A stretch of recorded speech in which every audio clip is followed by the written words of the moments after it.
आज की ज्ञान सरोवर में मैं फिर से लेके आई हूँ एक प्रेरक कहानी जो कि काफ़ी अच्छी है।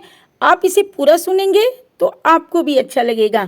तो कहानी कुछ इस प्रकार से है कि प्राचीन काल में वरदराज नाम का एक शिष्य हुआ करता था। वह गुरुकुल में तो रहता था विद्या ग्रहण करने के लिए, पर विद्या शायद उससे रूठी हुई थी। उसे ना तो कुछ याद होता था और ना ही कुछ समझ में आता था। अब तो उसके साथ के जो बच्चे थे उसे चिढ़ाते थे वरदराजे वैला का राजा कहकर। यही कहकर यानी कि वरदराजे वैला राजा कहकर बच्चे उसे बुलाने भी लगे थे।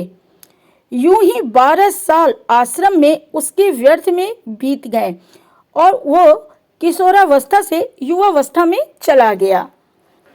वरदराज के गुरु जो थे वो भी काफी प्रयत्न किए कि वह पढ़ लिखकर किसी काबिल बन जाए, लेकिन कोई फायदा नहीं हुआ।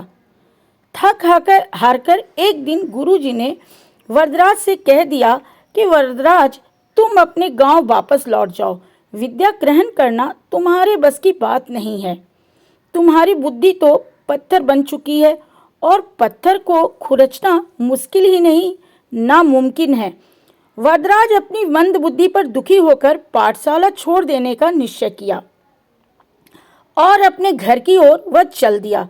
चूंकि गांव उसका बहुत दूर था, तो वह बीच बीच में ठहरते हुए कहीं कहीं पेड़ के नीचे उठते बैठते हुए जा रहा था।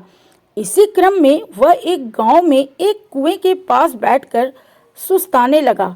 वहां सहसा उसका ध्यान कुएं पर लगे पत्थर की जगह पर गहरे निशान पर पड़ी, जो पानी खींचते समय बार बार रस्सी के नीचे ऊपर जाने आने से पड़ा था। यह देखकर वह गंभीरता पूर्वक सोचने लगा कि जब बार बार इस रगड़ रूपी अभ्यास के कारण इस कुएं के कठोर पत्थर पर निशान पड़ सकता है, तो कोई कारण नहीं है कि मेरी मोटी बुद्धि निश्चय पूर्वक मेहनत करने से सही काम न करने लगे। ऐसा विचार कर तुरंत उसने घर जाने का इरादा छोड़ दिया और वापस पाठशाला पहुंचकर गुरुजी से बोला, गुरुजी, आप मुझे एक अवसर और प्रदान कीजिए। मैं इस बार अपने अभ्यास से अपने पत्थर बुद्धि पर निशान बनाकर दिखाऊंगा। फिर वह बड़े उत्साह से, पूरी मेहनत और दिलचस्पी से पढ़ने लगा। अब उसकी बुद्धि में भारी सुधार होने लगा।